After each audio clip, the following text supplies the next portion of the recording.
Olá, sejam muito bem-vindos ao primeiríssimo episódio de 2022 do Mind Asset. Eu sou a Marília, aqui do time de comunicação da Itaú Asset, e para estrear essa nossa nova temporada, eu convidei o Arlindo Penteado para bater um papo aqui comigo. E o Arlindo tem uma história de carreira que se confunde com a história da indústria de fundos no Brasil e com o surgimento e boom, das assets independentes aqui no país.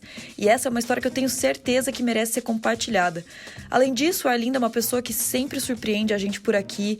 Ele tem uma capacidade incrível de inovação, ele faz leitura de tendência, ele se adapta muito rápido, ele vem construindo times sensacionais aqui na Itaú Asset.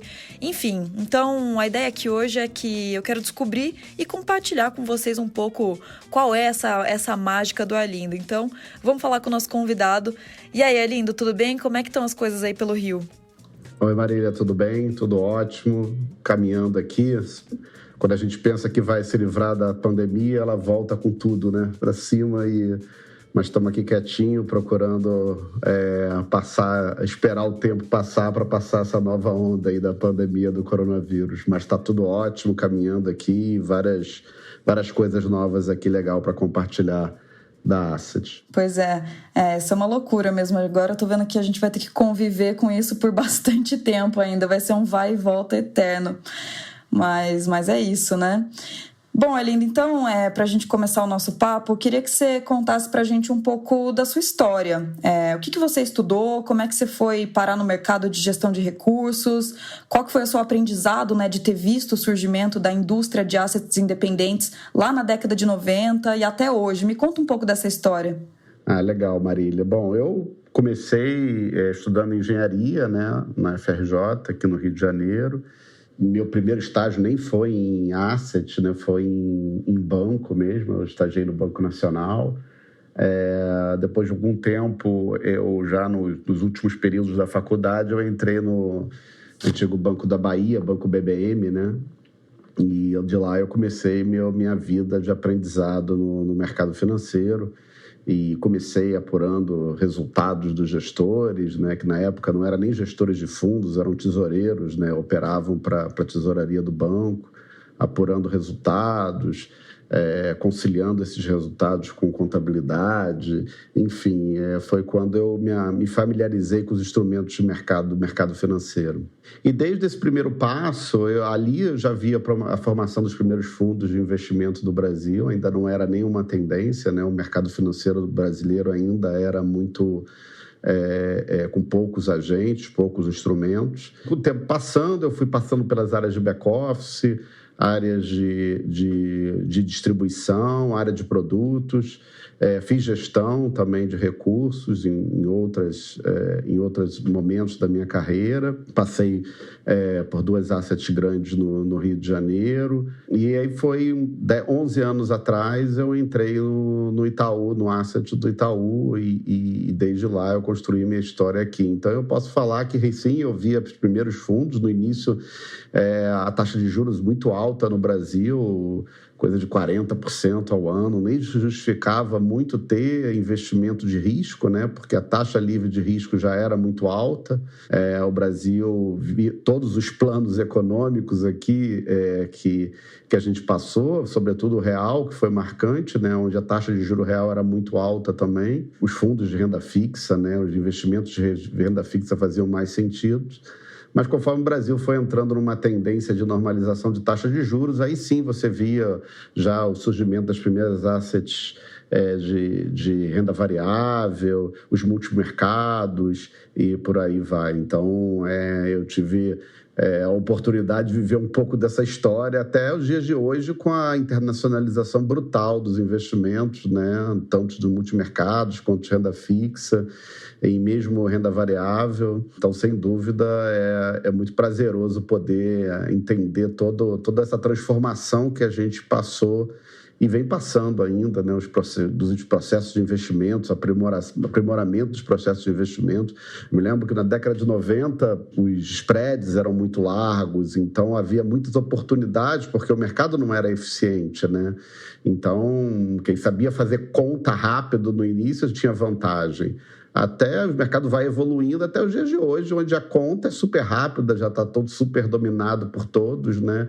E o que vale é o poder de se antecipar, de perceber uma tendência e poder pegar ela no início e obter um bom investimento para aquilo, né? Então, definitivamente, os instrumentos e análises hoje em dia são muito mais sofisticados do que foi o início do mercado brasileiro. Não, bem legal. E achei legal, né? Você comentou que você teve experiência também no back-office, você trabalhou também, né, na gestão propriamente dita, na distribuição, e, né, tanto no mercado de assets independentes, né, quanto aqui na Itaú Asset. E, assim, a minha dúvida para você é como que você foi construindo essas transições nessas diferentes áreas? O que você aprendeu com elas? Porque eu imagino que não tenha sido nada fácil, assim. Me conta um pouco o que deu certo, o que deu de errado. Legal. Eu acho que realmente, cada área que eu passei, eu tenho sempre tive uma abordagem muito peculiar em todos os meus antigos trabalhos, né? Eu nunca encarei a minha posição como um emprego. Eu sempre encarei o meu trabalho como projetos, né? Então, eu sempre tinha alguma coisa para transformar, para colocar em prática, né? Eu acho que essa capacidade de se transformar e de pensar coisa nova é que me manteve, vamos dizer assim, atualizado, né? Eu acho que muitas vezes no mercado o que eu mais via acontecer é pessoas que não se transformavam, né? E que acreditavam que tinha uma fórmula única de sucesso e com o tempo, como tem muita gente boa participando, como tem muita gente que inteligente e que se dedica muito e que trabalha muito, com o tempo, os seus próprios processos, e aí eu digo de investimento ou processo para descobrir tendências do mercado, produtos, ele acaba ficando obsoleto. Então, você tem que se transformar mesmo. Você tem que ter o tempo todo questionando qual é o seu edge, né? Eu acho que o grande aprendizado para mim, o que me manteve ativo durante todo esse tempo, né? Eu já estou completando aí mais de 26 anos de mercado de assets no Brasil, essa capacidade um pouco de meio que transformar, né? E encarar os meus trabalhos não como emprego, mas como grandes projetos onde eu aprendo e coloco em prática todas essas coisas novas, né? Não sei se você reparou no meu LinkedIn, mas recentemente eu atirei até todos os meus cargos, porque realmente eu olho isso para trás e vejo que não faz sentido nenhum. Eu continuo atuando aqui com a mesma ideia de realmente transformar, de inovar e procurar fazer coisas novas. Então, cada vez que a gente tem um título, a gente fica muito amarrado a ele, né? A gente fica muito numa posição de conforto, né? De domínio, de território. Eu acho que isso não tem nada a ver comigo. Então, acho que, para mim, o meu grande aprendizado foi esse. Procurar estar com a cabeça livre, conversando com várias pessoas, independente da patente, independente da posição que elas ocupam, e estar construindo negócios e fazendo negócios. Uhum. Legal, isso é um pensamento bem bacana, assim, da sua parte. E agora, bom, falando que você tem a responsabilidade de tocar o desenvolvimento de negócios, né, aqui na Itaú Asset, então vamos falar um pouco disso agora. Como que funciona o seu dia a dia nesse trabalho, né? Como você tem uma grande proximidade ali com o time do Multimesas, e eu queria saber um pouco como que funciona a dinâmica do seu dia a dia hoje. Legal. O projeto Multimesas aqui no Itaú, como acho que a gente já falou em algumas outras oportunidades, é um projeto onde a gente incentiva o empreendedorismo dos gestores de recursos, né? Há muito tempo atrás, né, e eu acompanhei isso estando do outro lado da indústria de assets independentes, a gente falava que o gestor de investimento bom não trabalha num grande banco, porque se ele é bom, ele vai querer montar a sua própria asset, né? Durante muito tempo aqui no Itaú, a gente refletiu sobre isso e pensava assim, poxa, mas isso não é o que... Isso não necessariamente o caminho é esse, né? Eu acho que tudo bem, eu acho que todo mundo tem o sonho de montar a sua própria asset, ter o seu próprio negócio, né? Legítimo. Mas até lá, muita coisa precisa ser desenvolvida, muito processo de investimento precisa ser estruturado, equipe que precisa ser montada, produtos que precisam ser aprimorados, né? Tem um aprendizado enorme para você ter uma asset funcionando e que seja perene. Então, o projeto Multimesas, e eu tive uma grande honra de trabalhar aqui desde o início nele, ele é um projeto que pressupõe esse empreendedorismo dos gestores, né? Então, o meu dia a dia, ele passa por desenvolver o negócio de cada um desses grupos de mesas como se cada uma delas fosse uma asset independente, trabalhando dentro da estrutura do banco, seguindo as políticas do banco, controles de risco do banco, adequadas à nossa cultura, obviamente, organizacional e valores, né? E isso tem sido muito legal. Então, meu dia a dia é como se eu estivesse no board de várias assets, participando, procurando viabilizar o caminho para eles, conversando sobre desenvolvimento de equipe, conversando sobre novos produtos, sobre o próprio processo de investimento, questionando cada uma delas como é que a gente pode melhorar, o uso de ferramentas quantitativas,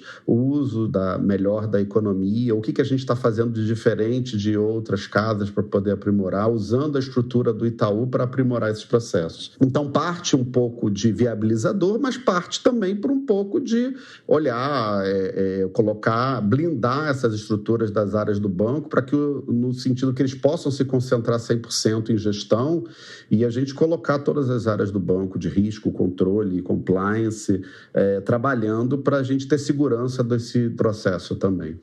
E, recentemente, assim, até trabalhando com a lógica de que esses gestores podem ser assets potenciais no futuro, é que a gente criou recentemente também, aí dentro da área de desenvolvimento do negócio, uma extensão até do projeto Multimesas, que foi o nosso programa de investimento em assets, que é o chamado Itaú Rising Stars, que foi um programa que a gente desenhou para receber até essas assets potenciais que estavam sendo formadas aqui dentro do Itaú e que iam precisar continuar de um apoio, desenvolvimento de negócio, com apoio de pensar o produto. E foi por isso que a gente fez esse programa até em parceria com o FOF. O FOF fica com a curadoria, né, com a escolha, garantindo todo o processo de curadoria, escolha de produtos e assets que o FOF tem, sem romper com a independência deles, e a asset aqui fica com a parte de desenvolvimento do negócio, que é tocado aqui pela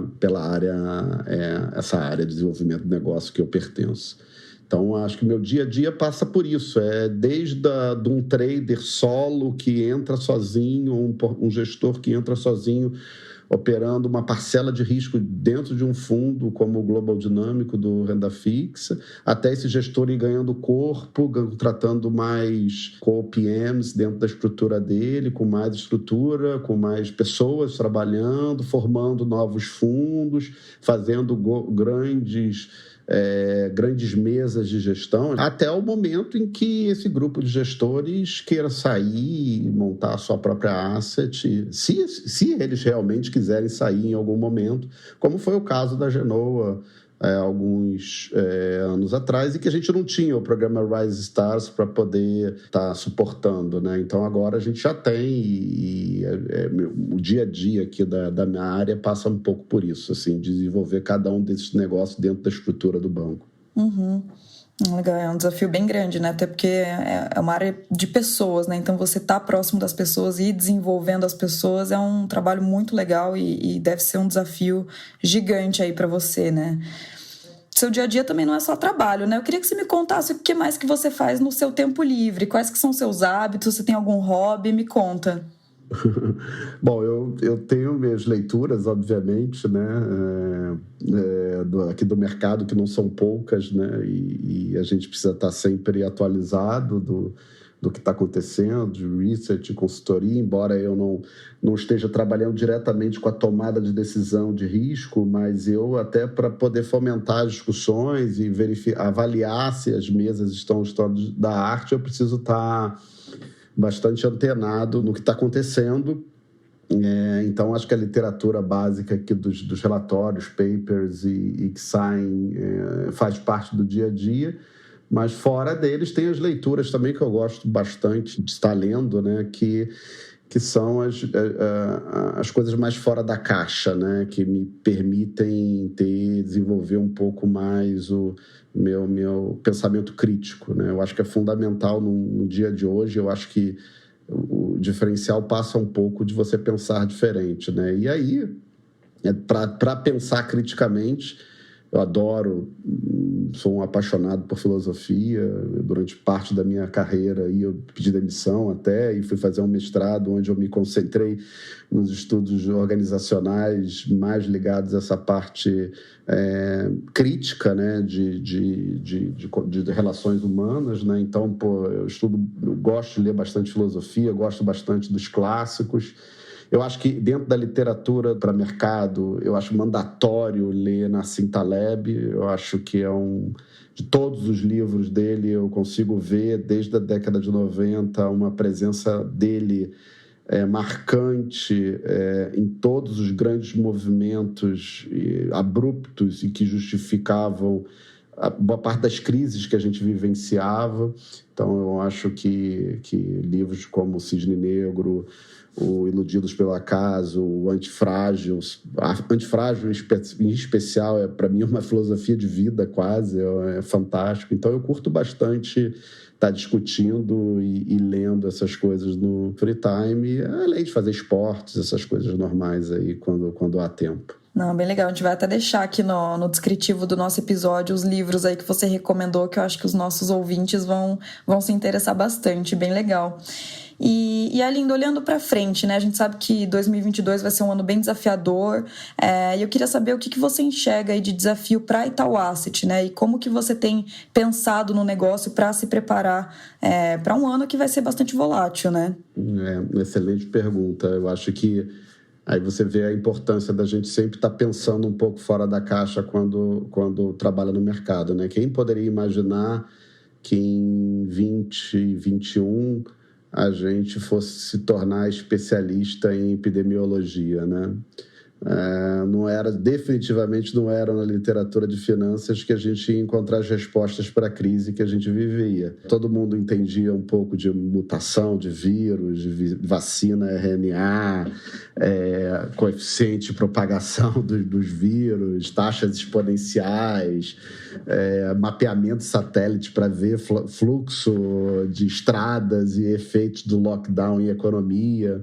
Eu acho que definitivamente o mundo mudou muita coisa. A gente não poderia imaginar que os ambientes organizacionais tivessem uma mudança tão abrupta quanto a que a gente teve. Todo mundo passou de uma hora para outra a trabalhar online. E isso era uma dúvida que a gente tinha, até mesmo para processo de investimento das mesas, que trabalhavam desde a década de 90 em ambiente open space, onde as pessoas viravam umas para as outras e conversavam. Aquele ambiente era dito, era o melhor possível, porque garante que a informação flua, todo mundo fica antenado ali para as informações. E quando teve a pandemia, a gente pensou, boa parte das nossas mesas pensou, como é que a gente vai fazer? Teve mesa que optou por estar fisicamente ainda presente, mas teve mesa que trabalhou 100% online o tempo todo. E a gente viu que as coisas funcionam, tá? Então, as transformações do ambiente organizacional com maior flexibilidade, eu acho que veio para ficar. Não está claro ainda para a gente, como a gente estava falando no início do podcast, que a pandemia já foi embora, né? A gente está com uma nova variante aqui. A princípio, os casos graves reduziram. Pode ser que acabe, mas pode ser que não acabe ainda. E a gente ainda tenha que conviver com mais períodos de lockdown, como a gente viveu no passado. A gente ainda não sabe. Então, essas incertezas ainda... A gente entra em 2022 com elas. Mas eu creio que em 2022 todo mundo agora vai voltar a ser um pouco de cientista político, né? Porque temos eleição, e aí começam as prévias de pesquisa, a gente começa a analisar quais são as pautas de cada candidato, os efeitos que isso pode acarretar para o mercado. A gente entra 22 também com uma política de alta de taxa de juros do governo americano. Vai ser um questionamento constante se o pace ou o ritmo de alta o que é o adequado ou se não é adequado. Se for mais devagar do que o mercado acredita que seja viável, pode ser que a curva longa aumente. Se for mais rápido, pode gerar uma depreciação dos ativos de risco de uma maneira mais abrupta. Então, eu acho que essas discussões ainda marginais, eu acho que vão ser menores, de vírus, de normalização de política americana, definitivamente ganhando mais espaço, e aqui para o Brasil, de política, vão dominar. Agora, do ponto de vista de produto, eu acho que 21 veio também para consolidar uma visão, uma tendência que já vinha acontecendo gradualmente no mercado brasileiro de maior internacionalização dos nossos fundos, né? Então, eu acho que eu vejo hoje os multimercados são muito diferentes dos que eram os multimercados da década de 90, né? O multimercado ou você comprava o kit Brasil ou aproveitava a grande convergência de taxa de juros também real que o Brasil teve, dando pré-fixado ou aplicando ou ficando vendido em taxa, né? Mas era basicamente um multimercado com 3 vértices, né, de aplicação. Mas hoje, quando a gente olha os multimercados do Brasil, eles se aproximam muito mais do que eram os hedge funds, do que são os hedge funds, né, no mercado americano. E eu acho que essa tendência vai continuar, e eu acho que a gente vai ver os hedge funds operando crédito, coisa que até então a gente não via. A gente vai ver os nossos multimercados fazendo mais ativos no exterior de uma maneira geral, operando países G10 emergentes, de uma maneira muito mais intensa. Acho que isso são as grandes tendências. Isso sem falar numa outra tendência também bastante significativa, que é o uso de métodos quantitativos, seja para construção de sinais, para a gestão discricionária humana, né, tradicional, como a gente até hoje conhece, até hoje vem fazendo majoritariamente no Brasil, para uma gestão cada vez mais sistematizada em algoritmos ou 100% de algoritmos. Tá? Eu acho que o crescimento de algoritmos de gestão quantitativa no Brasil com o uso de algoritmos vai continuar crescendo, vai cada vez ganhando mais notoriedade. São processos que você consegue construir com muita robustez, que você consegue muita disciplina. Gestor de recursos, quando é humano, né, a gente está sempre sujeito ao humor ou ao estado de espírito daquele gestor. Né? Se o gestor está com problema pessoal, notoriamente a capacidade dele reduz em relação a um momento em que ele esteja bem de cabeça, porque depende basicamente da cabeça e do estado de espírito ou emocional dele. Com o algoritmo isso não acontece, né? O algoritmo sempre vai fazer a mesma coisa, né? Então, se você consegue construir um processo de investimento que não sejam simplórios, né? Que sejam carregados de muito sinal, muita informação, você consegue dar uma disciplina para o processo de investimento e trazer estratégias ganhadoras. Eu acho que isso a gente está observando, continua observando no Brasil, o crescimento disso. Eu acho que vai ser também uma outra tendência que a gente vai ver muito em 22. Não, bem legal. Vai ser um ano bastante desafiador, com certeza, como você mencionou, né? A gente tem um cenário de eleições, mas é isso. A gente está vendo os nossos produtos se tornando cada vez mais internacionais, diversificando em mais classes de ativos, né? Como crédito, que é uma coisa que a gente não via muito antes os multimercados fazendo. E agora essa tendência de quantitativo que realmente veio para ficar. Inclusive, né?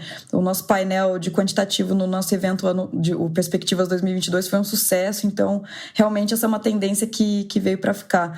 É bem legal, é lindo. E eu acho que tem um detalhe, Marília, assim, não é a gente observar crédito crescendo de uma maneira isolada. Isso a gente já viu, tá? Eu acho que o mercado já criou o seu espaço de ativos de crédito de maneira separada, tá? Como um conjunto de fundos capaz de oferecer uma diversificação importante para os clientes. Não é que a gente vai ver só crescimento de fundos quantitativos como uma estratégia separada. O que eu acho que vai ser uma tendência é que os hedge funds de uma maneira geral, vão cada vez mais operar crédito, estratégias quantitativas dentro dos seus portfólios, tá? Eu acho que isso está muito difícil.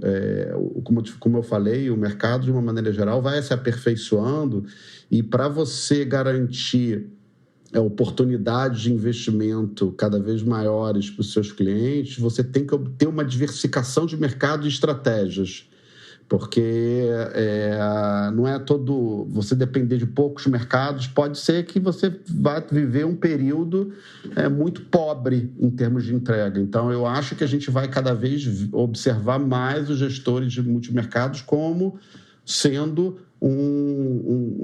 não um gestor especialista num determinado mercado, mas como um head PM, um gestor líder que dentro do fundo ou do conjunto de fundos que ele faça a gestão, reúnam diferentes times com diferentes habilidades e diferentes estratégias para entregar o desempenho que os clientes precisam e para executar o mandato que foi dado pelos clientes, né? Não, legal, excelente. Muito bom, Arlindo. Bom, eu queria então, só para a gente fechar aqui o nosso papo, eu queria te fazer uma última pergunta, que é uma pergunta que eu já fiz para o X e para o Brandt nos episódios que a gente gravou com eles. Eu acho que seria legal fazer essa pergunta para você também, que é o seguinte: se você pudesse se encontrar com o seu eu de 20 anos, o jovem Arlindo, o que você diria para ele? Que conselho que você daria? Boa pergunta.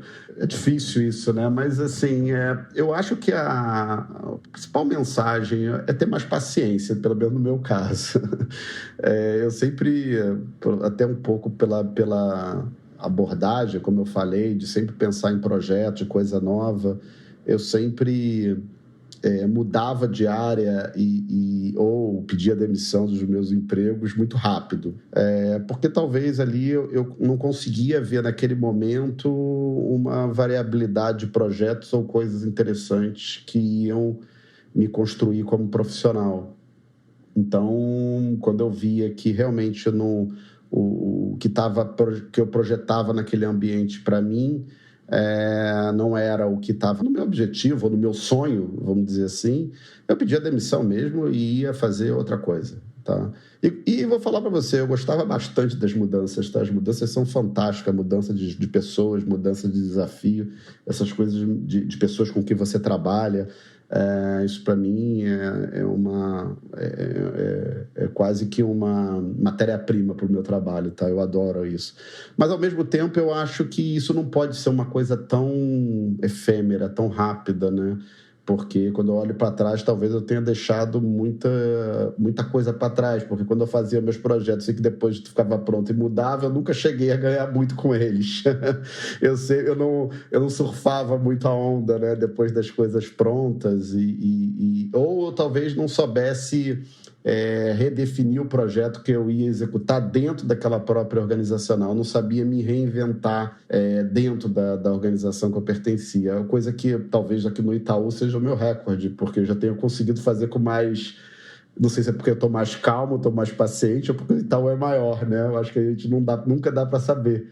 Mas aqui no Itaú já é o meu recorde. Eu estou há 11 anos e continuo fazendo coisas novas e continuo remodelando os meus projetos, desde do Multimesas, que sem dúvida é uma diversidade por si só, porque sempre tem muitas mesas, mas passando pelo Rise Stars, passando pelos projetos sociais que a gente faz também aqui, e que também são muito legais, pelas próprias a discussão que a gente tem na Asset dos produtos que vão ser feitos, de novas estratégias, novos conjuntos de gestores, o que a gente vai desenvolver de pesquisa quântica, o que não vai fazer. Então, essa mudança é legal. Então, eu acho, olhando para trás, o que eu diria, e quando eu olho para os meus pares, é engraçado, né? Quando a gente olha para o mercado financeiro, a gente sempre pensa em histórias de sucesso, né? De pessoas que tiveram sucesso. Eu já vi muito fracasso. E por sinal, eu aprendo muito com todos eles, tanto os meus próprios quanto os meus colegas.